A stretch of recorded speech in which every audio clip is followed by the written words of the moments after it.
सोलापूर शहरातील सलगरवस्ती पोलीस ठाण्याच्या प्रस्तावानुसार सराईत गुन्हेगार सोमनाथ बजरंग जाधव वय 24 राहणार सेटलमेंट फ्री कॉलनी क्रमांक 3 डोनगाव रोड सोलापूर याला सोलापूर शहर व उर्वरित सोलापूर जिल्ह्यातून 2 वर्षांसाठी तडीपार करण्यात आले।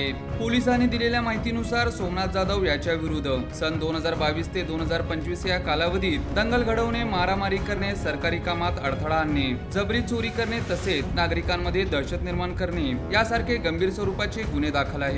त्याच्या वाढत्या गुन्हेगारी कारवायामुळे सलगरवस्ती पोलीस ठाण्याने महाराष्ट्र पोलीस अधिनियमन 1951 चे कलम 56(1) अ व ब अंतर्गत तडीपाराचा प्रस्ताव पोलीस उपायुक्त परिमंडळ यांच्याकडे सादर केला होता। या प्रस्तावाची सुनावणी पूर्ण झाल्यानंतर पोलीस उपायुक्त परिमंडळ प्रीतम यावलकर यांनी आदेश क्रमांक 1488/2026 दिनांक 10 जून 2026 अन्वये सोमनाथ जाधव याला सोलापूर शहर व उर्वरित सोलापूर जिल्ह्याच्या हद्दीतून 2 वर्षांसाठी तडीपार करण्याचे आदेश जारी केले आहे।